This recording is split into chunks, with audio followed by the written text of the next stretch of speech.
the painting behind me there is from Tom Ross, who does a lot of Western, modern Western art. Cool. And I have a wine. I have a life-size figure of John Wayne in the corner over here. Maybe I should put him over my shoulder. Yeah, that's awesome. I don't think we have any. We do have a sculpture, I think, a little bust of John Wayne. I could be totally wrong, but there's a reason Alex is our collections manager. There you go. Yeah, Alex, a copy of the True Grit sculpture from by Harry Jackson. There you go. So I tried to share it to Facebook. Did it go, Alex? I got a notification on my phone, which I'm taking as a good sign.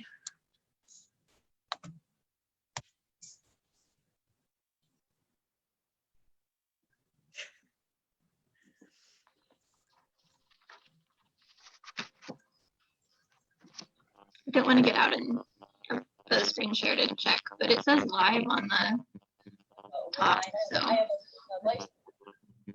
Okay, yeah, I just checked on my phone. We're good. Oh, it's live? Wait.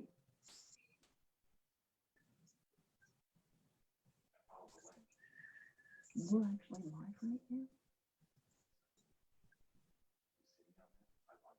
Awesome. So we'll start in just a couple minutes and let people join us. Okay. Nice and simple. Huh. Hi, Bill and Noreen. I can see people joining. So we're live. Cool. Yes. It means it works. You should have told me about that before I said something stupid. Oh, sorry. Like, there's been a couple times when we try and go live and then it doesn't actually go, so I wasn't entirely sure that we were live. We are for sure. So this is what it normally looks like behind the scenes for everybody who's already joining us before I actually know I'm on live. Yeah, you can see all the chats and boxes. Hey, Avatar, I have somebody from Canada is following us now, who just joined. Awesome. Yep, in Toronto. We did a series this past summer, Human and Wildlife Interactions, and we had somebody from New Zealand join us. Wow.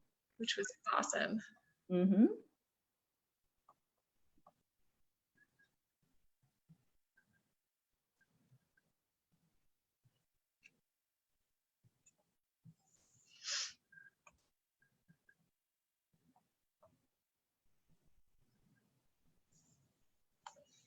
Awesome. So it's 6:31. So I will start my introduction and then I'll turn it over to you.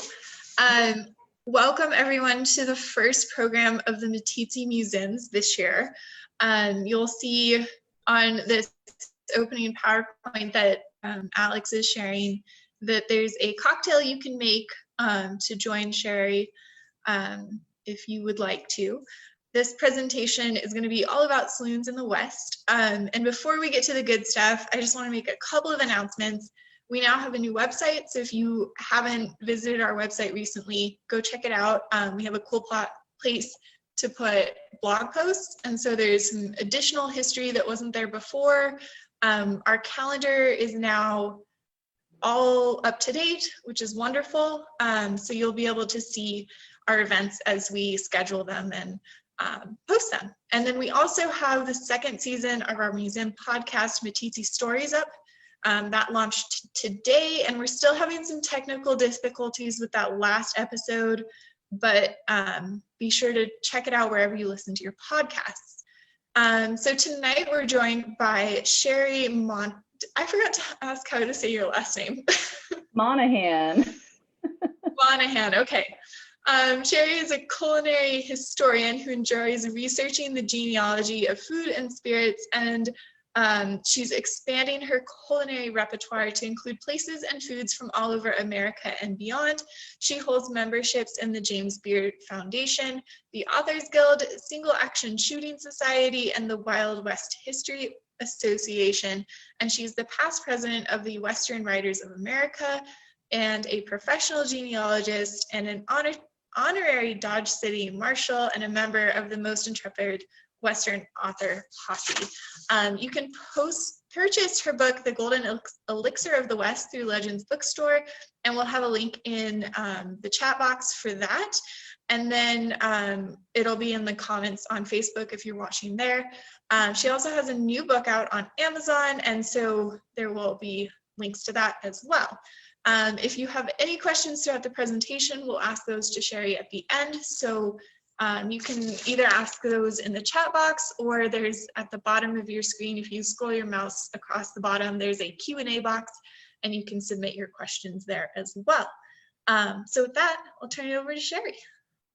Well, thank you. That was a nice introduction. Thank you for covering that all.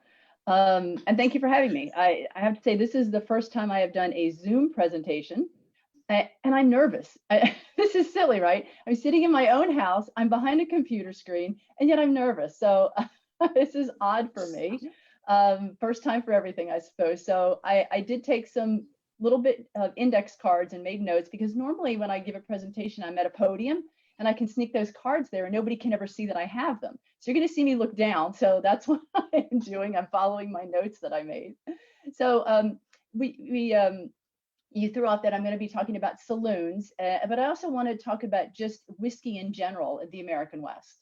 And, you know, I did this book a couple of years ago, and, you know, people often assume when you watch a movie or you read a book, they're always talking about whiskey in the West. Why not rum? Why not vodka? Why not gin? And while all of those spirits were drunk in the West at saloons, whiskey was an American elixir, even though they had imports. It happened during the Revolutionary War when the British taxed the colonists on sugar, which came from the islands. And the colonists didn't want to pay for that anymore. And they were like, this is too expensive. We're not paying all this tax.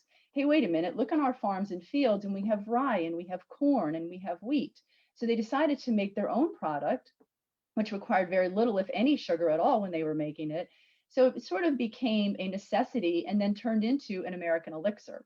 And so it was very easy to make from just about everybody had access to grain or corn, and it could easily be turned into, it was portable, it could be rectified, meaning it could be stretched out and thinned out. You could take it in barrels, you could take it in jugs. And so that really became the easiest thing to make and transport across the American West, as you had the mountain men, you had the explorers, look for my card, sorry. You had starting, the whiskey started going west with Lewis and Clark. It was actually an army ration back in early 1801, 1802, and it was given as a ration to every man in the army. And if you were really good, you got bonus whiskey. If you were bad, you got lashes in the open field on your back, and you got no whiskey. So whiskey started very early going across the American West. And then you had the explorers who would trade with the Indians as they went out west. And of course, beaver hats were very popular, very big fashion. And the beaver pelts, of course, they ran out of them here on the East Coast and in the East in Tennessee. And then they had to push further west. Of course, you now had Lewis and Clark, who blazed a trail. Then you had the mountain men who created new trails as they were looking to find these beaver pelts. And the Indians would trap them and they would trade with them. And the really interesting thing is that when you had explorers like Beckworth and Kit Carson who were out there and trading, they went out for the first few times and they were unprepared. They didn't have whiskey. They had it for themselves, but they didn't have enough to trade with. And the Indians basically said to them, no whiskey, no trade. And they were a little confused by that. So they quickly learned and they knew to take whiskey. But the tradition of that was set, and here's for my Canadian friend listening, is that the French fur trappers knew that the Indians liked whiskey, so they set a precedent with Canadian whiskey, and that the Indians sort of got used to what the French fur trappers had set as a precedent. So now when the Indians met with the American trappers, they were like, and traders, they were like, wait a minute, where's our whiskey? So that sort of perpetuated having whiskey going to the West. They had a few years after, they started having a much more of a demand for the beaver fur and the trappings, they would have something called rendezvous, which happened in Wyoming quite often. And you would get together, and the trappers and the traders and the financiers and the Indian tribes would all from all over different areas would come to one location, and they would have like a week-long rendezvous where they traded, they drank, and they bartered, and then everybody went back to what they were doing. And that happened for quite a few years. And so, that's another way that whiskey was learned to be bartered with, was a commodity out west early on in the early 1800s. And then, of course, you had the pioneers and settlers who went west, as I talked about earlier. They would, go out on their wagon trains, and they would pass through forts like Fort Bridger in Wyoming and Fort Sanders. And as they would pass through, of course, they would start in, their jumping off point would be in Missouri, Independence. And they would start with a boatload of supplies. They'd load up their wagons. They'd have a barrel of whiskey. Some would have small amounts of whiskey, some that didn't drink.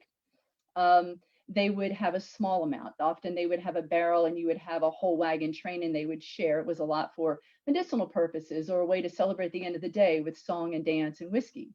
I mean, who doesn't love a good dance and whiskey? Come on. I mean, I may not Monahan. I have a little bit of Irish. My husband's got more. Oh, and sidebar, I forgot to say, for those of you who made a cocktail and join me, cheers, as they say in Ireland, sláinte. So I'll have to have a sip. So you head back to the trail, sorry. It's supposed to be fun, come on, interactive. And so you would have them taking it out to the west, and they would stop at these forts, because at some point, once they would expend their supplies, they would stop at these different forts, and they would buy, they would trade. Sometimes they would barter, they'd get more supplies, and then they'd move west to California or to Oregon, wherever they had set their sights to go out west. So again, whiskey is another, it's just being taken for all different purposes. And once the pioneers got to their different locations, sometimes they would be in very rural locations, like in Nebraska with sod huts.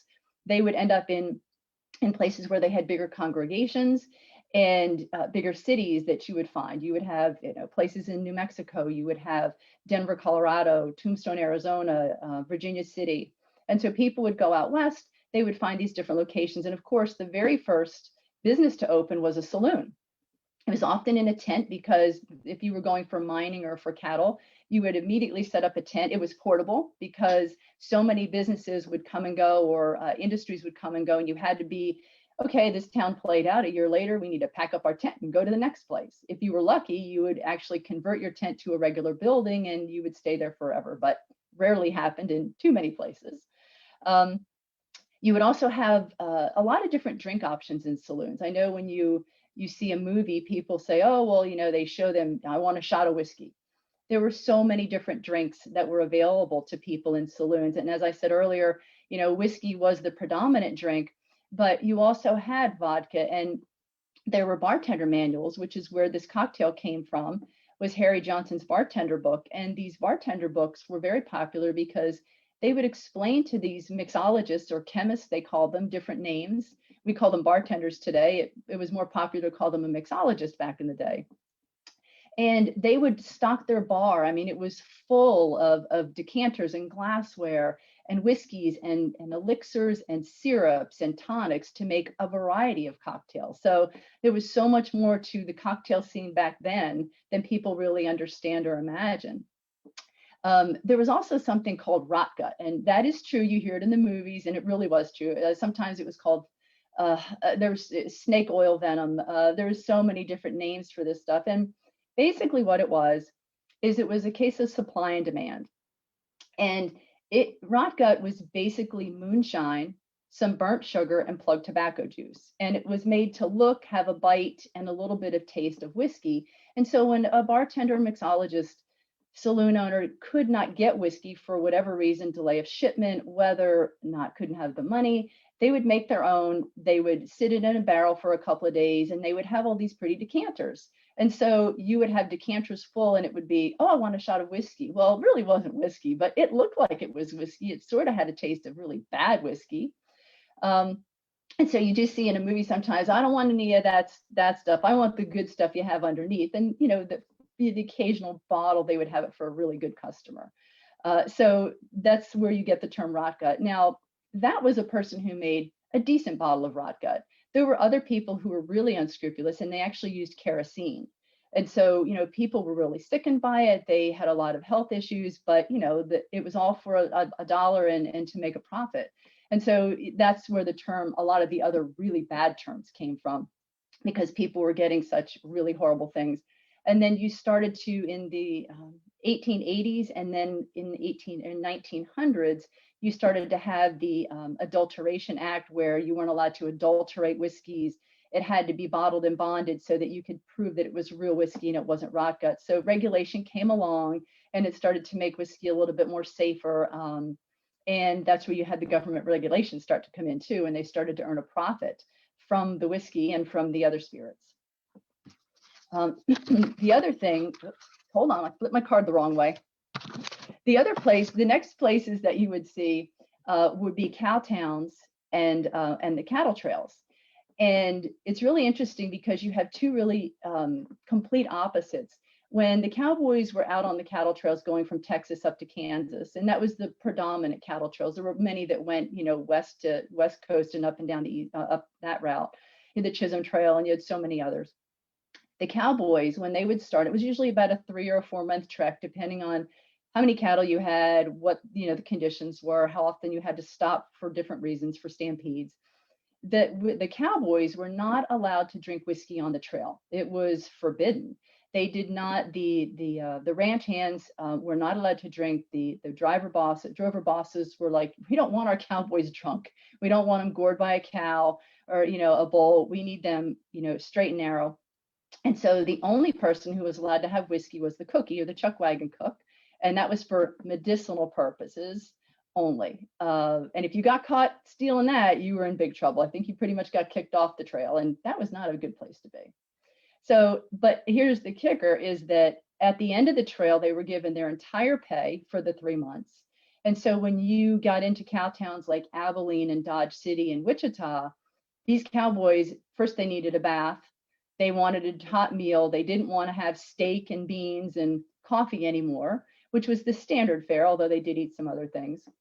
And they would go in, they'd want a woman, they'd want a bath, and they'd want a drink. And so these cow towns, they hated and loved the cowboys all at the same time, because they brought in a ton of money for that brief period, but there was so much naughty things, I guess, to say it nicely, took place, and they were rowdy and raucous. And so it was, kind of, you got to grin and bear it in order to take the money that they're going to spend in your town. So whiskey played a huge role in that as well. And that's where they got to drink their whiskey or whatever other cocktail they wanted to have. Another place that also was influenced is the railroads. The railroads had to be built. And once they were built, the Transcontinental Railway was connected. You would have whiskey distribution. It became really a big business commodity. It was shipped from the East, from the Midwest to California and all points in between. One of the things that you got, and I'm sure in Wyoming is known for some of the wildest towns, were Hell on Wheels towns. Anybody who saw the TV series, the show Hell on Wheels, it's pretty good depiction of what really those towns were like. I mean, literally, you would go a few miles before the railroad track, you'd set up your town, the workers would work the railroad, they would come back to the end of the Hell on Wheels town. Cheyenne, Laramie, and Green River were just, a few of them. And they, again, were tent cities because they had to be portable and movable. You had, when a train did hit the tracks and you had supplies come in, they had a really good supply of whiskey. But then again, you also had the rot gut that came into play because you didn't always have the supplies that you needed. So, again, whiskey plays a role there, and just like it does in all the other varieties in the West. And I kind of think of whiskey in the West, whiskey sort of is that thread that knitted the fabric of the American West and the expansion all together. Because no matter what subject you talk about on the frontier, whiskey's involved somehow. I don't understand that, but the other thing that I find really interesting is women. Women did not go into saloons, at least not the respectable women. They weren't allowed in there. They would soil their reputation if they went in there. So, women who wanted to have a wee nip once in a while were usually relegated to sherry. But not all women just wanted the dainty stuff, and they wanted some more hardcore stuff. So there was something called bitters. Now, bitters were for medicinal purposes. Yes, you can say it, medicinal purposes.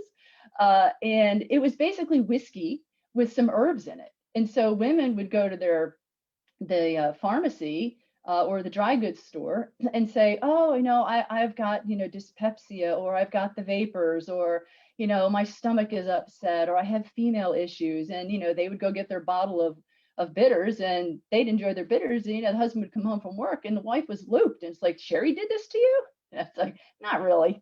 So you also had a problem with addiction because, women were drinking these bitters, and sometimes it really was for medicinal purposes, and they ended up becoming addicted to it.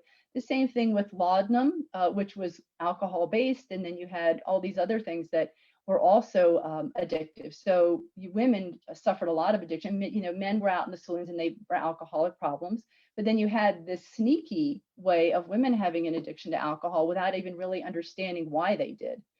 They knew they were drinking, but I don't think they understood the magnitude of what was happening. So I always find it interesting how whiskey has influenced so much. One of the things that I like to talk about is the cocktails. There were very popular cocktails that contained whiskey, and I wrote these down. I am going to cheat and read off the list because I'll forget some of them. There was one called whiskey punch. There's whiskey hot, which is what we're drinking, and the recipe I shared with you guys. There was something called a stone fence. And these all were whiskey based, and that was Buffalo Bill Cody's favorite drink. And if you've ever been to the Buckhorn Saloon in Denver, his friend Shorty Zeitz owned that, and actually there's still they call it the Buffalo Bill cocktail, but it's the stone fence on their menu. So if you go there, you can try that. Whiskey cocktail, of course, a mint julep, whiskey sour. That was my favorite when I was younger. I've switched since then. There was a blue blazer by Jerry Thomas, who was one of the mixologists that I talked about. And it was actually, this guy was like this great mixologist. He would have two goblets, and he would pour the alcohol in between after he lit it on fire. And so that's why it had this blue flame that would come up. And in the book that I have, there's actually a depiction, an artist rendition of what this looked like. It's really cool. Let's see, you had the Boothby cocktail. William Cocktail Boothby worked at the Palace Hotel in San Francisco for a number of years, where he invented that cocktail. Something called Rock and Rye. It was basically rock candy that whiskey was poured over. Today you can buy it bottled with the same flavorings, but that's how they would make a Rock and Rye. Again, that was something that women, would go to the store and get rock candy and then get their bitters and make their own Rock and Rye version. And then you had the whiskey toddy. Now, the last thing I want to talk about is the movies. When you see the Hollywood movies, again, I said, it's a shot of whiskey. And sometimes when you had a remote saloon or a remote town, you may have had a saloon that functioned as the church, the school, the saloon, and it did it all. And so you had very basic supplies. So you may have only had your rot gut or your one bottle of whiskey. So yeah, it may have been true. But when you get into cities like Denver or San Francisco or, Billings, Montana, or even Cheyenne, once it became a regular town, you had fancy cocktails, you had everything you could imagine. There was salty foods that were served, just like you get at a bar today, to make you drink more. They did that back then. They had pickled pig's feet in Tombstone, Arizona. One place had pâté de foie gras. It's like, okay, these are real places back in the 1880s that are serving this. But it was all, so that isn't depicted in the movie either. This rough cowboy walks in, he leaves his horse at the post, which isn't true. You got to go stable your horse. You don't leave your horse out there for the most part. If you're in town and staying in town, he goes in and I want a whiskey. Well, it didn't happen that way in all these sophisticated towns. If you look at any pictures of the old saloons inside, they don't even look right. Saloons did not have all of these tables where people would sit down and play cards. You basically would have this beautiful mahogany bar with a brass rail. You'd have at the bottom, at the top, you would have towels that would be hung so men could wipe their mustaches after they had their cocktails. There were spittoons there for them to, spit their tobacco in. In the back of the room and on one of the side walls, you may have had a roulette wheel or a faro table, which was the popular game of the time. And a lot of the saloons in the back room, they would have a reading room where they would have newspapers. If it was a cow town, it would all have to do with livestock. If it was a mining town, it would have financial and mining interests from all over, what the price of silver was going for. So the inside of the saloon is very different from what you see, as far as what it looked like and what they drank. And that's all I got.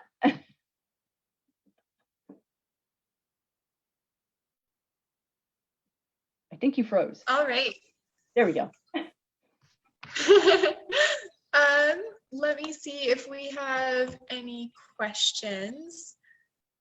Not seeing any on Zoom. What is your favorite part about either whiskey or the saloons in the West? What's your absolute favorite part? My favorite part. Oh, sampling the cocktails that I had to make for the book.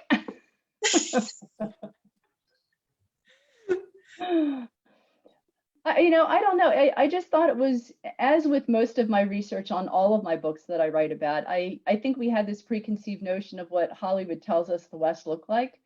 And then when I go and do the research and I find out that it's so completely different from what we think it should be based on that. And so, and I think, honestly, my favorite part now that I'm talking about it is getting to learn about the people, the everyday people, not necessarily the famous people, but the everyday people who live their lives, trying to make a living for themselves, better themselves, their families.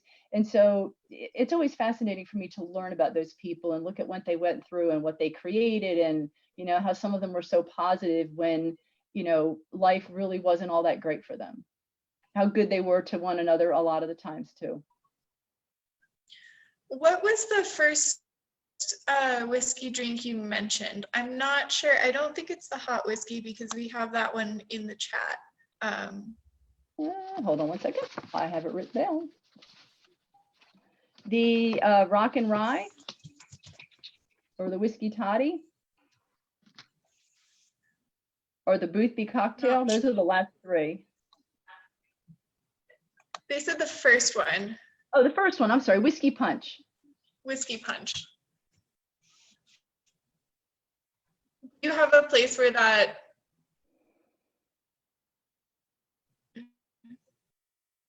is? It's in your book, right? Yeah. The Whiskey Punch. Yeah, I believe it is. Hold on. I'm looking.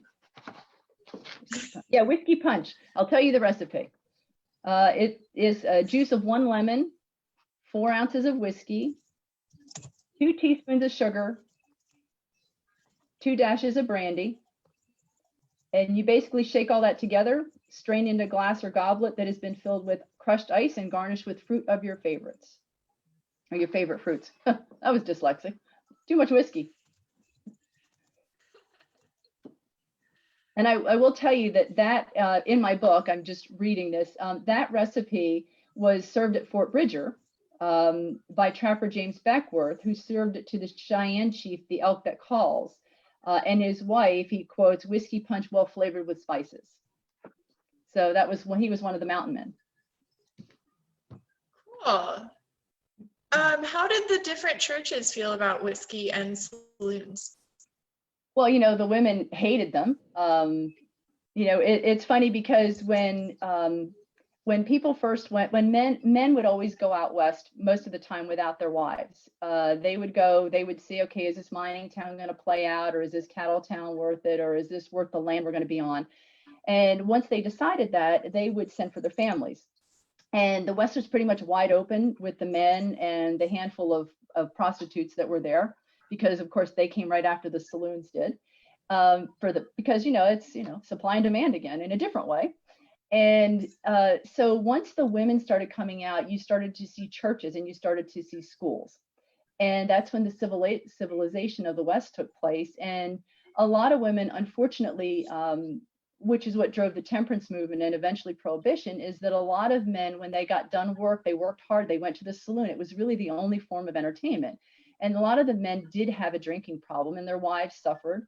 And so women really leaned on the church and on the schools and on the businesses to really try to dampen alcohol. So, women did play a huge role in the churches. Really tried to save everybody from alcohol. And what are the places to go and experience a little bit of that whiskey drinking now? Wow. There are so many places out west. I have a column in True West magazine called Frontier Fare, and I've been doing that for 12 years now. And I try to mention a restaurant or a hotel or a saloon that you can go to and experience all of those fun things. It depends on, do you want sophistication? Then I would say go to the Palace Hotel in San Francisco. Their bar there is called the Pied Piper. It's been there for since the 1800s. 1898 is when it was first built. The Brown Palace Hotel in Denver is beautiful. The Occidental Hotel in Buffalo, Wyoming, is so historic. Owen Wister stayed there. They've got a great saloon in there. I love the Buckhorn Exchange Saloon in Denver. It's a very authentic old saloon. It's been there since the late 1800s. I'm just trying to rattle off places I remember I've been to. The Crystal Palace Saloon in Tombstone, Arizona is another great historic place to go.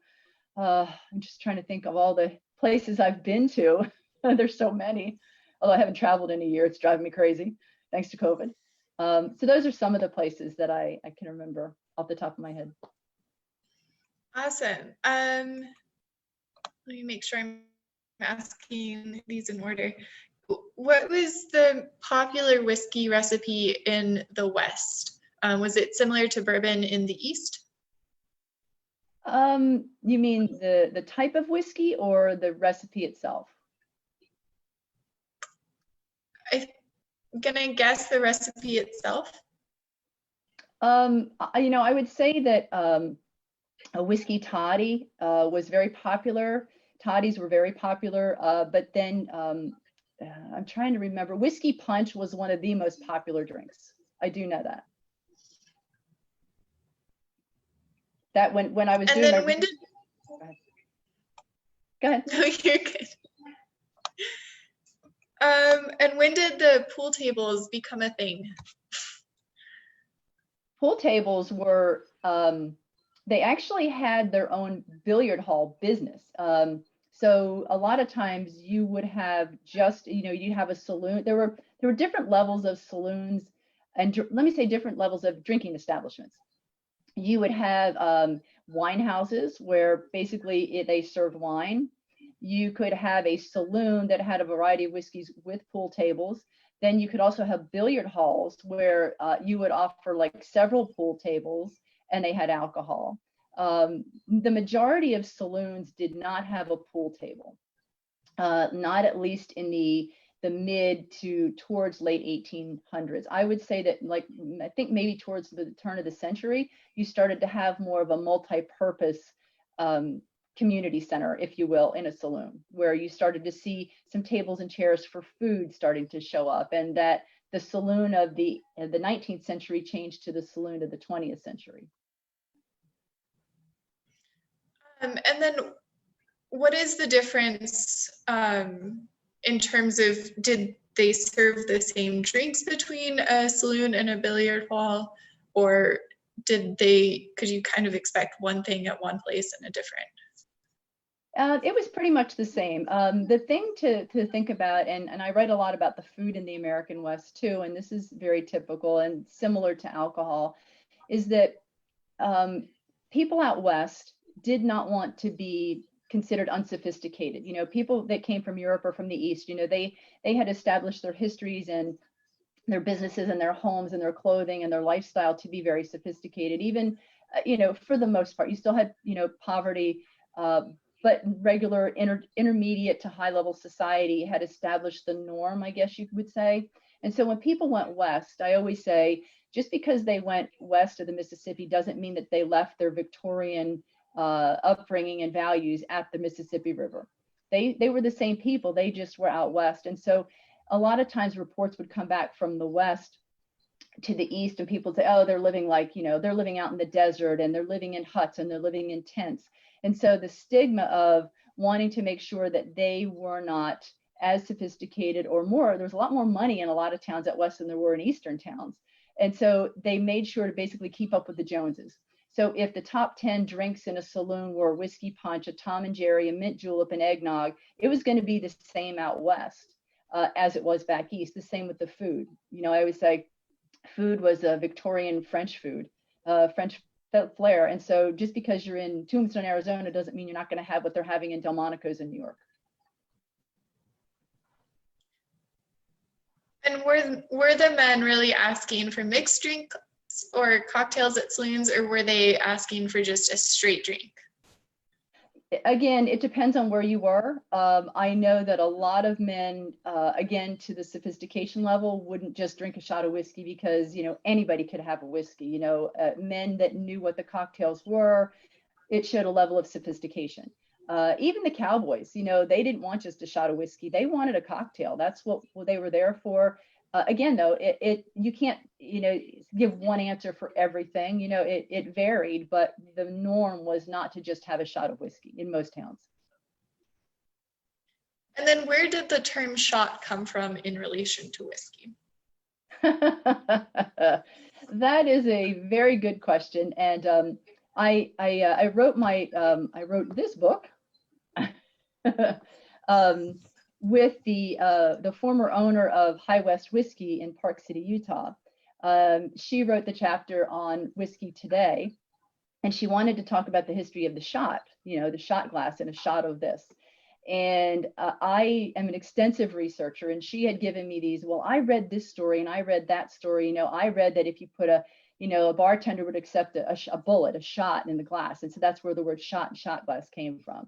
And then there's a couple of other fun stories. And I could find no proof to any of that, no matter how hard I dug and what I looked for.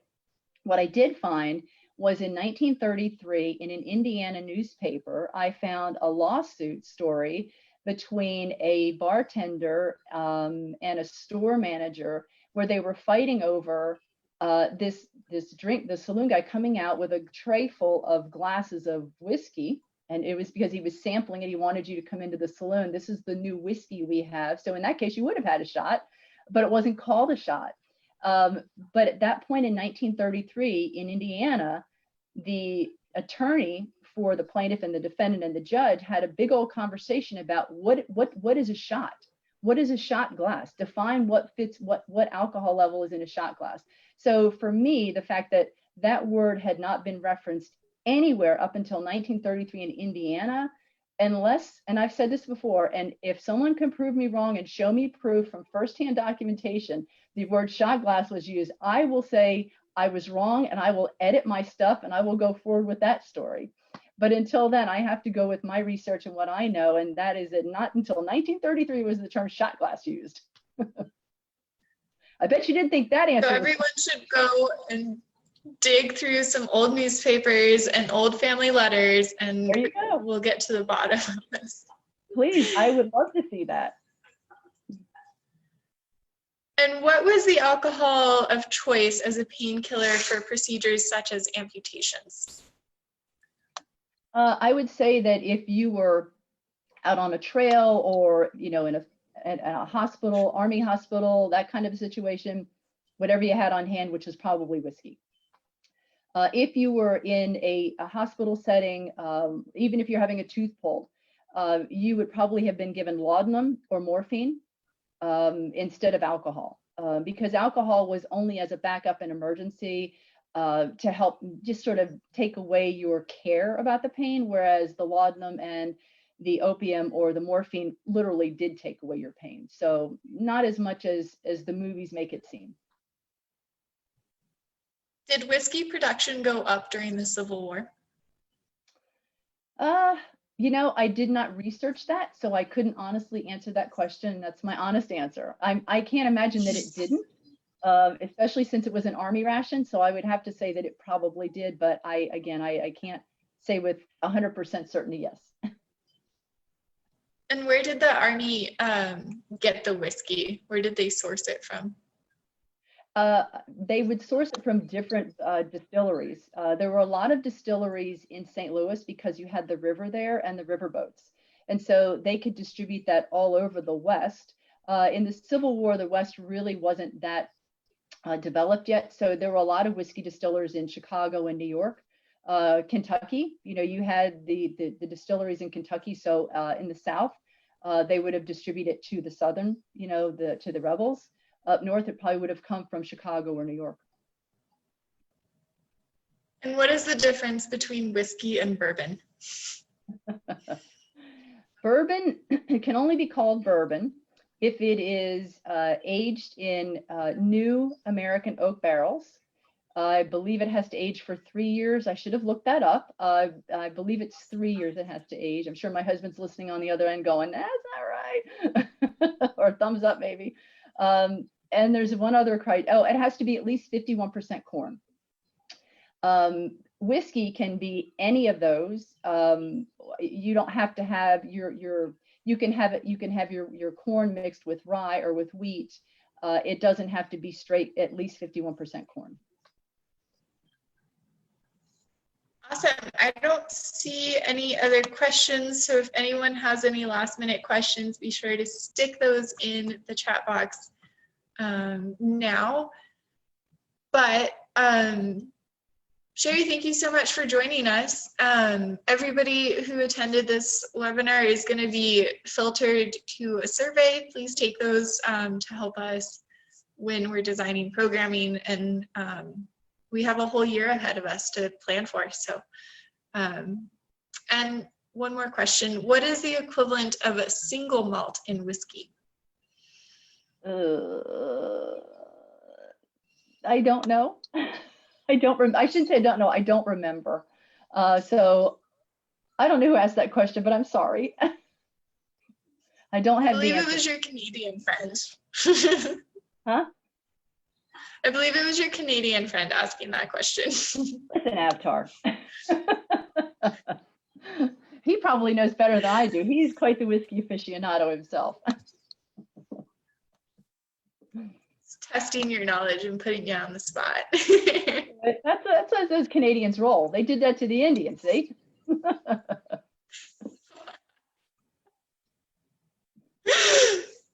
Awesome. I think that's it. Thank you everyone for attending. If you have any more questions, you can put them in the comments on Facebook, and I will email those to Sherry and we'll try and get them answered. Thank you so much. Thank you for coming and listening. And cheers. Cheers. Bye. Bye.